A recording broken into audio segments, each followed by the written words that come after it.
আসসালামু আলাইকুম। আজকে প্রথম দিন ছিল আমার ৬ মাস জার্নির। তো আজকে আমি কি করব সেটাই হচ্ছে পুরোটা ভিডিও আকারে আপনাদের মাঝে শেয়ার করব এই YouTube এ। তো ১ম দিন আমার ১ম কাজ ছিল Python environment সেটআপ করা এবং Python যেখানে কাজ করব সেই অ্যাপসটা নামানো। তো Python ইনস্টল করার জন্য আমি ১ম এ যাব python.org এই ওয়েবসাইটে যাওয়ার পর এখান থেকে হচ্ছে আমি লেটেস্ট Python ফাইলটা ডাউনলোড করব এবং এটাকে আমি পরে ইনস্টল করে নেব। তো এখানে আমি প্রসেসটা দেখিয়ে দিচ্ছি কিভাবে Python ফাইলটা ডাউনলোড এবং ইনস্টল করব এবং Python ফাইলটা ডাউনলোড করার পরে আমি যে অ্যাপ্লিকেশনের মাধ্যমে এই প্রোগ্রামটা রান করব মানে পাইথনের যে কোডটা রান করব সেটা ইনস্টল দেবো। তো ওইটার জন্য আমি ইউজ করব হচ্ছে পাইচার্ম। তো এটাও আমি ডাউনলোড করে নিচ্ছি এবং পরে এইটারও ইনস্টলেশন প্রসেস আমি আপনাদেরকে দেখিয়ে দিচ্ছি। তো আমি পাইথন এবং পাইচার্ম ২ টা সফটওয়্যার ইনস্টল করে নিয়েছি। পাইথন ইনস্টল করার সময় একটা জিনিস খেয়াল রাখবেন, নিচে যে ২ টা চেক বক্স আছে এটা মাস্ট বি হচ্ছে চেক দিয়ে দিবেন, তাহলে আর কোনো ঝামেলা করবে না। অটোমেটিক্যালি এটা সিস্টেম ভেরিয়েবলের সাথে কানেক্ট হয়ে যাবে এবং হচ্ছে পরবর্তীতে আমি ইনস্টল হয়ে যাওয়ার পর আপনাদেরকে দেখিয়ে দিচ্ছি এখানে হচ্ছে কিভাবে ভার্সনটা চেক করে। তো আমি সিএমডি তে যাওয়ার পরে ভার্সন চেক করলে দেখতে পাবো এখানে পাইথনের ভার্সন। আর যদি পাইথন ঠিকমতো ইনস্টল না হয় তাহলে আমি পাইথনের ভার্সনটা এখানে দেখতে পাবো না। তো আমাকে এখানে দেখাচ্ছে পাইথন 3.13 এখানে ইনস্টল হয়েছে। পাইচার্ম অ্যাপ্লিকেশনটাও সম্পূর্ণ ডাউনলোড হয়ে যাওয়ার পর আমি ফাইলে গিয়ে এটা ইনস্টল করব এবং এটা ইনস্টল করার সময় সবগুলা চেকবক্স আমি টিক দিয়ে দেব যাতে করে হচ্ছে কোনো প্রবলেম না হয় পরবর্তীতে। তো এটা সম্পূর্ণ ইনস্টল হয়ে যাওয়ার পর ওরা হচ্ছে আমার কাছে একটা রিস্টার্ট দিতে বললো আমার কম্পিউটারটা। তো আমি সম্পূর্ণ রিস্টার্ট দেওয়ার পরে তারপরে এই অ্যাপ্লিকেশনটা ওপেন করতেছি। তো এখানে আমার সবগুলা সফটওয়্যার ইনস্টল করা হয়ে গিয়েছে। এই হচ্ছে পাইসাম সফটওয়্যার যেটা হচ্ছে আমি এখন ওপেন করছি। তো এটা ওপেন করার পর আপনাদেরকে শুরুতে একটা প্রজেক্ট খুলতে হবে। তো আমি এখানে একটা প্রজেক্ট করেছি যেটা হচ্ছে পাইথন প্রজেক্ট। তো এই পাইথন প্রজেক্টের ভেতরে যে লাইব্রেরিগুলো আছে সেগুলো হচ্ছে এখানে দেখতে পারবো। তো এখানে টোটাল হচ্ছে ৩ টা আইটেম আছে। ১ম টা হচ্ছে আমার প্রজেক্ট, এরপরে আছে এক্সটার্নাল লাইব্রেরি, এরপর আছে স্ক্র্যাচ। তো এগুলো নিয়ে আমি হচ্ছে বিস্তারিত আলোচনা করব না। তবে আমি সংক্ষিপ্ত আলোচনা নিজে যা শিখেছি তার মধ্যে থেকে হালকা, হালকা একটু বলে যাব। তো এই সবকিছু আমি শেখার জন্য যেটার মানে সাহায্য নিয়েছি সেটা হচ্ছে freecodecamp.organization এর একটা ইউটিউব ভিডিও। এটা হচ্ছে ৪ ঘন্টা ২৬ মিনিটের একটা ভিডিও। এই সম্পূর্ণ ভিডিওটা আমি শেষ করেছি এবং যা শিখেছি তার মধ্যে হালকা পাতলা আলোচনা করব এখানে। তো আমি যদি একটা পাইথন প্রোগ্রাম রান করতে যাই তাহলে হচ্ছে আমাকে অবশ্যই এখানে যে বিএনবি এখানে একটা হচ্ছে আমার পাইথন ফাইল রান করতে হবে। তো আমি হচ্ছে ফার্স্ট নামে একটা পাইথন ফাইল ওপেন করলাম। ওপেন করার পরে এটা মিনিমাইজ করে দেওয়ার পরে হচ্ছে আমার উইন্ডো। তো পাইথন প্রোগ্রাম হচ্ছে সবথেকে বেসিক প্রোগ্রাম। এখানে যে কেউ কোড লিখতে পারে, হালকা পাতলা নলেজ থাকলে অন্য সব কোডের ক্ষেত্রে। তো এখানে একটা লাইন আমি প্রিন্ট করি। তো এখানে আমি হ্যালো ওয়ার্ল্ড প্রিন্ট করে দিলাম যেটা হচ্ছে শিফট দিয়ে F10 দিলে এটা হচ্ছে রান হবে। তো এখানে দেখেন রান হয়ে গেছে এবং হ্যালো ওয়ার্ল্ডটা প্রিন্ট হয়ে গেছে। এছাড়াও আমরা ডিরেক্টলি ভেরিয়েবলও প্রিন্ট করতে পারি এখানে। বা কোনো নাম্বার, কোনো ডিজিট এখানে যে ডিরেক্ট টু দিলে এটা হচ্ছে ট্রু হচ্ছে দেখাবে। তো এটাই হচ্ছে পাইথন ল্যাঙ্গুয়েজ। তো এখানে আমি কি শিখেছি তার মধ্যে আমি আপনাদেরকে একটু বলি। শুরুতেই লিস্ট হচ্ছে ইন্ডেক্সিং করা শিখেছি, রিভার্স ইন্ডেক্সিং এগুলো শিখেছি, ট্যাপলস ওটা কি করে ওটা শিখেছি। ট্রাই অ্যান্ড অ্যাকসেপ্ট এরর এগুলা যে এরর গুলা করে সেটা শিখেছি। রিড অ্যান্ড অ্যাপেন্ড রাইট এগুলো শিখেছি। পাইথন মডিউল গুলা কিভাবে ইউজ করতে হয় সেগুলো শিখেছি। ক্লাস অ্যান্ড অবজেক্ট সম্পর্কে শিখেছি এবং ইনহেরিটেন্স। আর যা আমি শিখেছি তার পুরা বিস্তারিত হচ্ছে ওই ইউটিউব ভিডিওতে সুন্দর করে দেওয়া আছে। এছাড়াও আমি আপনাদেরকে দেখিয়ে দিচ্ছি আমি কি শিখেছি। তো শুরুতে যদি আমি লিস্ট ইন্ডেক্সিং বলি তো আমরা একটা লিস্ট যদি নেই এখানে নাম্বারস নামে, এই লিস্টটার মধ্যে হচ্ছে আমি ইজিলি যে কোনো নাম্বার প্রিন্ট করতে পারি। তো শুরুতে লিস্টটা আমি প্রিন্ট করি। আমি চাইলে যে কোনো একটা নাম্বারও প্রিন্ট করতে পারি, সেটা ইনডেক্স দিয়ে হচ্ছে 5 দিলে এটা হচ্ছে 5 তম পজিশনে কি আছে নাম্বার সেটা দেখাবে। গেল। আর তাছাড়া হচ্ছে চাইলে নেগেটিভ মান অ্যাড্রেসিং ও করা যায়। নেগেটিভ যদি -1 দেই তাহলে হচ্ছে এটা দেখাবে 10 বিকজ অফ 10 কেন দেখাচ্ছে? এটা হচ্ছে 0 পজিশন। মাইনাস হচ্ছে এদিকে যায়। তো এদিকে নাম্বার না, এটা এখান থেকে শুরু হবে উল্টা। তো এটা হচ্ছে -1, -2, -3। অর্থাৎ লাস্ট পজিশনটা হচ্ছে -1 এবং সেকেন্ড লাস্ট পজিশনটা হচ্ছে -2 এরকম।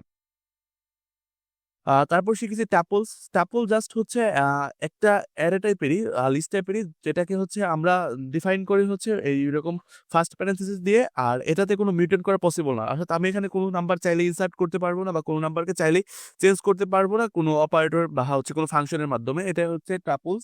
তারপর হচ্ছে ট্রাই অ্যান্ড অ্যাকসেপ্ট এরর। এটা দেখানোর জন্য আমি যদি বলি এটাকে যদি আমরা প্রিন্ট করি, প্রিন্ট নাম্বার, তাহলে একটা এরর দেখাবে।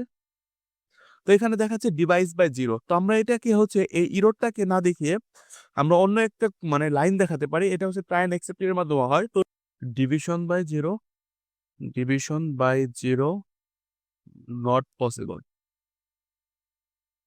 তো আমি একটা কোড লিখলাম। তো এটাকে যদি আমি রান করি তাহলে কি দেখাচ্ছে? যে ডিভিশন বাই 0 নট পসিবল। মানে হচ্ছে আমাদের যে লাল যে এররটা ছিল সেই এররটাকে আমরা স্কিপ করেছি এটার মাধ্যমে।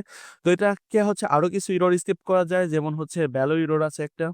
এখানে আমি আসি রিড এবং রাইট। রিড এবং রাইট নিয়ে আমি আপনাদেরকে কিছু বোঝানোর আগে আমি একটা মানে টেক্সট ফাইল এড করে এখানে টেক্সট ফাইল এড করার জন্য জাস্ট হচ্ছে এখানে যাব।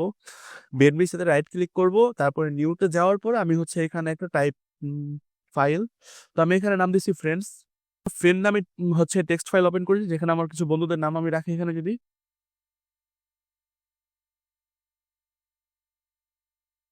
তো আমি এখানে ৩ জন বন্ধুর নাম দিয়ে দিলাম। তারপর হচ্ছে এটাকে আমি এটার মাধ্যমে অ্যাক্সেস করতে পারবো। তো এটা অ্যাক্সেস করার জন্য আমি কি করব? আমি হচ্ছে ফাইল নামে একটা ভেরিয়েবল ক্রিয়েট করব, যেখানে হচ্ছে আমি দেব ওপেন। ফাইল নেম হচ্ছে আমার একই ফোল্ডারে থাকলে জাস্ট নাম দিলেই হবে। যদি আলাদা কোনো ফোল্ডারে থাকে তাহলে হচ্ছে পুরা পাথটা দিতে হবে। তো আমি জাস্ট হচ্ছে নামটা দেব। তো আমি হচ্ছে ওই ফাইলটাকে এখান থেকে ডিরেক্টলি অ্যাক্সেস করে দেখতে পারতেছি। তো আমি যদি ফাইলে কোনো কিছু এড করতে চাই তাহলে হচ্ছে আমাকে অবশ্যই রাইট পারমিশন দিতে হবে। তো রাইট পারমিশন দেওয়ার পরে আমি রাইট করতে পারবো। রিডেবল এই প্রোগ্রামটা এই ফাংশনটা এড করব। তো এটা এড করলে হচ্ছে আমাকে দেখাবে ফাইলটা রিডেবল কিনা। ফলস, কারণ ফাইলটা রিডেবল না। তো এটাকে হচ্ছে আমি রিডেবল করি। আর তারপর হচ্ছে এটা সরিয়ে দিই, কারণ এখন আমার রাইট করা যাবে না। তো এটা করার পর আমি যখন রান দেবো তখন ট্রু দেখাচ্ছে। এখন আমি যদি ফাইলটাকে রিড করি,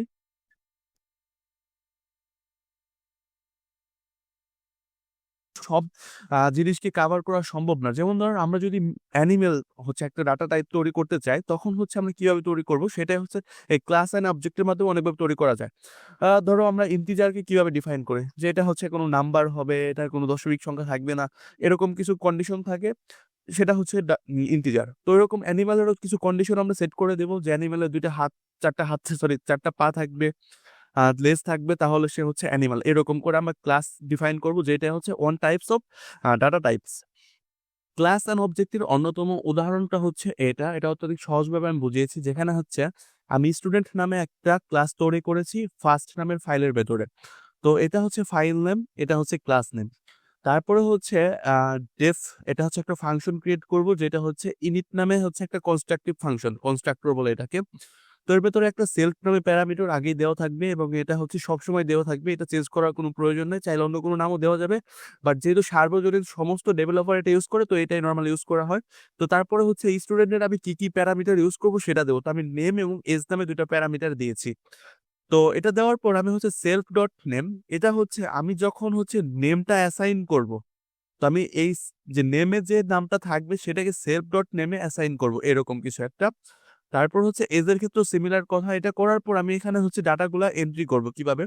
তো এখানে আমার কাছে স্টুডেন্ট 1 এর যে ডাটাটা আছে সেটা হচ্ছে স্টুডেন্ট ক্লাসেরটাকে ডাকবো আমি। ডাকার পরে এখানে নেমটা দেব জন, যেটা হচ্ছে এই নেম দেওয়ার পর এখানে গিয়ে সেটা হচ্ছে এই স্টুডেন্ট ক্লাসে স্টোর হয়ে থাকবে। স্টুডেন্ট হচ্ছে ডাটা টাইপ। তো এই ডাটা টাইপটার হচ্ছে নেম জন, এজ 22।